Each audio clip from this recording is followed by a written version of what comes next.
आज Doubtnut app download करें। Doubtnut पर अपने सभी गणित, रसायन विज्ञान, भौतिक विज्ञान और जीव विज्ञान के डाउट्स का करो सफाया।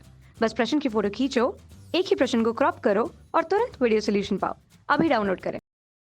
इस क्वेश्चन में हमें गिवन है कि कोई कण एक दूसरे से 10 सेंटीमीटर की कम दूरी पर स्थित हो। दो बिंदु ए व बी के बीच रैखिक सरल आवर्त गति कर रहा है। ए से बी की ओर दिशा को धनात्मक दिशा मानकर वेग, त्वरण तथा कण पर लगे बल के चिन्ह ज्ञात कीजिए। हमें चिन्ह ज्ञात करना है।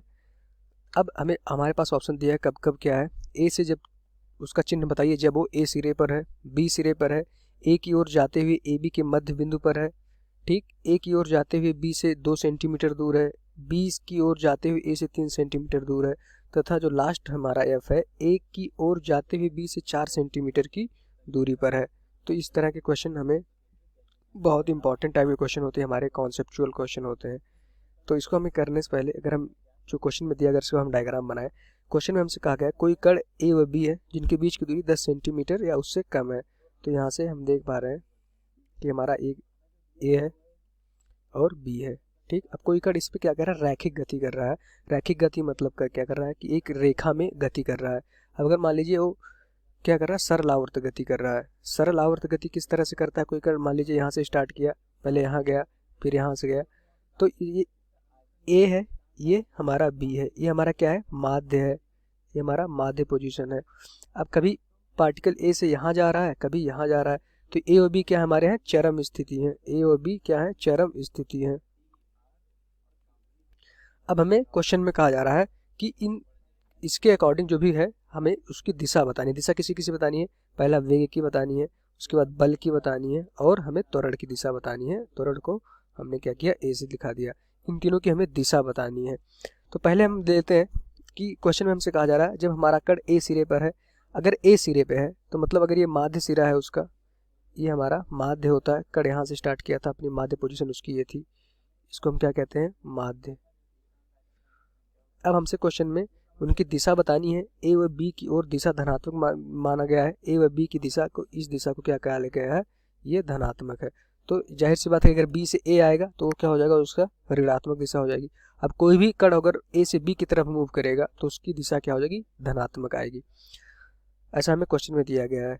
अब हमें क्या करना है, वेग, बल और त्वरण की दिशा बतानी है। पहला, जब वह क्या हो, जो हमारा एक कण है कब हो, ए सिरे पर हो। जब एक कण अभी ए सिरे पे पहुंच जाएगा, तो अगर ये ए सिरे पे पहुंच जाएगा यहाँ पे, तो इस दिशा में हमें क्या पता होता है कि जब कोई भी अगर सरल आवर्त गति करता है, कोई भी कण अगर सरल आवर्त गति करता है, ये तो हमें थोड़ा सा पता होना चाहिए। अगर सरल आवर्त गति कर रहा है तो उसकी दो स्थिति होती है, दो चरम स्थिति होती है। हमने लिखा कि ये हमारी चरम स्थिति है।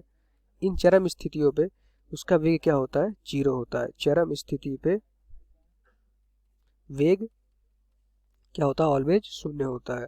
तो पहला तो इस क्वेश्चन का आंसर जो वेग के लिए होगा वो क्या हो जाएगा, वेग क्या हो जाएगा, 0 हो जाएगा। हम इसी डायरेक्शन में आंसर दे रहे हैं कि एक वेग होगा, दूसरा क्या होगा, बल होगा और तीसरा त्वरण होगा। तो वेग हमारा 0 हो गया, हम यही आंसर लिखेंगे। और अब हम आते हैं बल के लिए। अब बल हमें पता है, अब हम बल के लिए थोड़ा सा ज्ञात कर लें। अगर वो सरल आवर्त गति होगा तो उसका जो बल होगा उस पर बल किधर लगता है, हमेशा उसकी माध्य स्थिति की तरफ बल हमेशा लगता है, माध्य स्थिति की तरफ। तो जिधर बल लगेगा उधर क्या होगा, त्वरण भी आएगा। तो अभी हमारी माध्य स्थिति था, इसको हम कह देते हैं पॉइंट ओ है, ये हमारा पॉइंट ओ है। तो अगर यहाँ देखेंगे हमारा पार्टिकल इधर है तो बल किधर लगेगा, हमेशा उसकी माध्य स्थिति क्या हो जाएगी, इस दिशा में आ जाएगी। तो इस दिशा को हमने क्या माना है, धनात्मक माना है। तो जो हमारा बल होगा वो क्या होगा, हमारा बल धनात्मक हो जाएगा। अगर बल धनात्मक होगा तो हमारा त्वरण भी धनात्मक होगा। तो हमने पहले पार्ट का आंसर निकाल लिया। अब हम चलते हैं बी सिरे पे। हमसे क्वेश्चन में कह रहा है बी सिरे पे अगर पहुंच गए, अगर ये पार्टिकल जो कण है गति करता हुआ अगर बी सिरे पे पहुंच जाए, यहाँ से हम बी सिरे पे अगर पहुंच गए, अब हमारा कण यहाँ पहुंच गया। इस समय ये भी चरम स्थिति पे, ये भी क्या है, एक चरम स्थिति है। चरम पे क्या होता है, हमारा जो हमारा वेग होता है क्या होता है, 0 होता है। तो अगेन इसका वेग क्या हो जाएगा, वेग इसका 0 हो जाएगा। अब इस चरम स्थिति पे है। अब हमें पता है कि जब हमारा जो बल होता है और त्वरण होता है हमेशा माध्य स्थिति की तरफ लगेगा। तो इस समय बल क्या होगा, इधर लगेगा और त्वरण भी इधर ही लगेगा। तो जो हमारा बल होगा और त्वरण होगा उसकी दिशा क्या हो जाएगी, एक दोनों की ऋणात्मक दिशा हो जाएगी। ये हमारा बी पार्ट का आंसर हो गया। सरल आवर्त गति का हमने थोड़ा सा ओवरव्यू देखा कि उसकी जो चरम स्थिति होती है उस पर वेग क्या होता है, चरम स्थिति पे वेग 0 होता है और जो हमारा बल होता है हमेशा किधर लगता है, माध्य स्थिति की तरफ लगता है। तो दूसरे का आंसर क्या हो जाएगा, वेग हमारा शून्य हो जाएगा और बल और त्वरण क्या हो जाएगा, हमारा ऋणात्मक हो जाएगा। अब हम तीसरे की बात करते हैं, सी ऑप्शन की बात करते हैं, जो हमें सी में दिया है कि ए की ओर गति कर रहा है, ए की ओर जाते हुए ए बी के मध्य बिंदु पर है। अब हमें कह रहा है कि ये कण अब यही चरम स्थिति पे था, अब ये पहुंच गया है ए बी की ओर जा रहा है और मध्य पोजीशन पे पहुंच गया। दोनों के मध्य पोजीशन मतलब कि वो इस माध्य पोजीशन पे पहुंच गया। तो अगर इसको हम देखेंगे तो कुछ इस तरह से अभी सी ऑप्शन का जो पार्ट है वो अभी कण हमारा यहाँ पहुंच गया। और ये किधर जा रहा है, कण ए की ओर जा रहा है, गति कण की गति क्या है, इधर कर रहा है। तो इसका वेग अगर देखेंगे इस पोजीशन पे तो इसका वेग क्या हो जाएगा, अभी वेग क्या होगा, ये अगर ये दिशा हमारी धनात्मक तो वेग क्या हो जाएगा, ऋणात्मक। तो वेग हमारा ऋणात्मक हो गया सी ऑप्शन के लिए। वेग क्यों ऋणात्मक हुआ, क्योंकि ए से बी की दिशा क्या है, धनात्मक है, लेकिन एक कण किधर जा रहा है, बी से ए की तरफ जा रहा है। क्वेश्चन में साफ कहा कि कण ए की ओर जाते हुए, तो बी से ए की तरफ ही जा रहा है और ए बी के मध्य बिंदु पर है। ए बी के मध्य बिंदु क्या होंगे, वो हमारी माध्य पोजीशन होती है, उसको माध्य पोजीशन बोला जाता है। इस माध्य पोजीशन पे हमारा बल और सरल आवर्त गति का ये भी कॉन्सेप्ट है कि हमें पता है कि माध्य पोजीशन पे जो बल होता है, सरल आवर्त गति का जो फॉर्मूला ही होता है क्या होता है, -x। इस तरह से जो हमारा बल होता है हमारे विस्थापन के प्रोपोर्शनल में होता है। अब इस पोजीशन पे हम देख पा रहे हैं कि माध्य पोजीशन पे कोई विस्थापन तो है नहीं, जहां हमारा कण जहां से चलना स्टार्ट किया था वहीं पहुंच गया। तो अगर विस्थापन 0 हो जाएगा तो बल 0 हो जाएगा, अगर बल 0 हो गया तो हमारा त्वरण भी 0 हो जाएगा। क्योंकि हमें पता है अगर कोई भी कण सरल आवर्ती गति करता है तो ये जरूर होगा, ये तभी सरल आवर्ती गति करेगा। तो फोर्स की वैल्यू हमेशा x के समानुपाती होती है। इस पोजीशन पे अगर वो कण हमारे माध्य पोजीशन पे पहुंच जाता है, जहां से चलना ही स्टार्ट करता है, यहीं से चलना स्टार्ट करता है, तो अगर इस पोजीशन पे दोबारा पहुंच गया तो उसकी x की वैल्यू 0 हो जाएगी। जो हमारा विस्थापन होगा 0 हो जाएगा तो बल भी 0 हो जाएगा। तो इस केस में हमारा जो बल होगा वो भी शून्य हो जाएगा और त्वरण की वैल्यू भी शून्य हो गई। तो एक आंसर हमारा ये हो गया। अब हम डी की बात करते हैं। डी क्वेश्चन में क्या कह रहा है, ए की ओर जाते हुए बी से 2 सेंटीमीटर दूर है। अगर इसका हम एक और डायग्राम बना ले कि कुछ इस तरह से था, अगर देखा जाए वहाँ थोड़ा साफ और दिखाएगा। ए बी इस तरह से थे, ये हमारा क्या था, माध्य पोजीशन था, ये हमारी माध्य पोजीशन थी, ये हमारा ए था, ये हमारा बी था। अब कभी पार्टिकल, अब हमें क्वेश्चन में क्या कह रहा है कि ये जो है ए की ओर जाते हुए बी से 2 सेंटीमीटर की दूर था। अभी एक पार्टिकल हमारा बी से चलना स्टार्ट करता है और वो पहुंच जाता है बी से 2 सेंटीमीटर की दूरी पे, कहीं यहाँ पहुंच जाता है। अभी हमारा पार्टिकल, ये कण हमारा यहाँ पहुंच गया है और इसकी दूरी बी से कितनी है, 2 सेंटीमीटर की दूरी है। ये दूरी हमारी कितनी है, 2 सेंटीमीटर की क्वेश्चन में हमें दिया जा रहा है। और इसकी गति किधर हो रही है, ए की तरफ। अभी इसका वेग क्या होगा, ए की तरफ। हम देख पा रहे हैं कि ये अगर ये दिशा हमारी क्या थी, धनात्मक थी, तो वेग क्या होगा, पहली बात तो इस क्वेश्चन का जो वेग हो जाएगा वो हो जाएगा ऋणात्मक। अभी हम डी की बात कर रहे हैं तो इसका जो वेग होगा, वेग क्या हो जाएगा, ऋणात्मक साइन हो जाएगा। अब हम बात करते हैं बल और त्वरण की। जैसा कि हम देख पा रहे हैं हमारी माध्य पोजीशन क्या थी, ये हमारी माध्य पोजीशन ओ थी। अब इस माध्य पोजीशन से बल हमारा किधर लग, तो इस बल हमारा किधर लग रहा होगा, माध्य पोजीशन से बल हमारा ओ की तरफ लग रहा होगा। अगर ये दिशा हमारी धनात्मक है तो बल इधर लग रहा है, त्वरण भी इधर लग रहा है, तो बल और त्वरण की वैल्यू क्या हो जाएगी, बल और त्वरण की वैल्यू क्या ऋणात्मक आ जाएगी। तो ये हमारा आंसर क्या हो जाएगा, वेग भी ऋणात्मक हो जाएगा। तो वेग की वैल्यू क्या हो जाएगी, ऋणात्मक।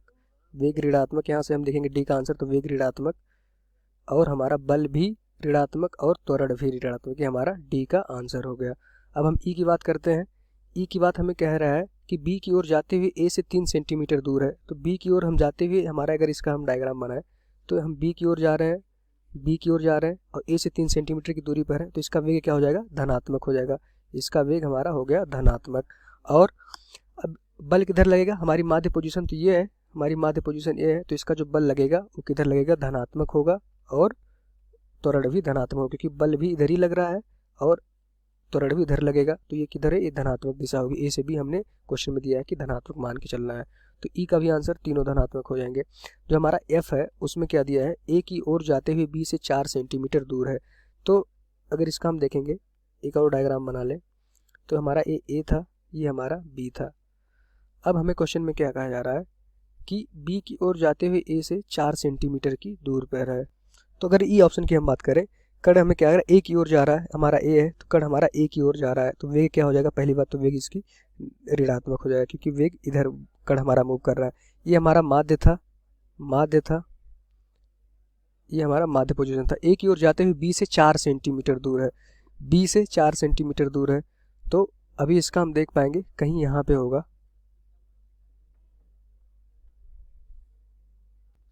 अब इसमें क्वेश्चन में दिया कि बी से 4 सेंटीमीटर दूर है। अब बी से 4 सेंटीमीटर यहाँ होगा, क्योंकि ये पूरी डिस्टेंस 10 सेंटीमीटर दी हुई है, ये पूरी डिस्टेंस 10 सेंटीमीटर दी हुई है, ये हमारी 10 सेंटीमीटर है। तो बी से 4 सेंटीमीटर कहीं मान लीजिए इस ई पॉइंट पे आ गया। अब यहाँ पे हम देखेंगे हमारा कण यहाँ पहुँच चुका है और इस समय ये ए की तरफ जा रहा है, तो इसका वेग क्या हो जाएगा, वेग इसका हो जाएगा ऋणात्मक, पहली बात तो। उसके बाद अब ये हमारा हम देख पा रहे हैं कि माध्य पोजीशन इधर है, तो अभी जो बल और त्वरण होगा किस दिशा में लगेगा, माध्य पोजीशन की तरफ लगेगा। तो यहाँ से बल भी निगेटिव आएगा और त्वरण भी निगेटिव आएगा, क्योंकि जो है ये दिशा हमारी निगेटिव है, ये वाली दिशा हमारी, ये वाली दिशा हमने क्या रखा है, धनात्मक। तो इधर वाली सारी दिशाएं क्या हो जाएंगी, बी से ए की तरफ ऋणात्मक हो जाएंगी। अब हमारा कण ए की तरफ आ रहा है, ए की तरफ आ रहा है मतलब कि वेग ऋणात्मक हो गया।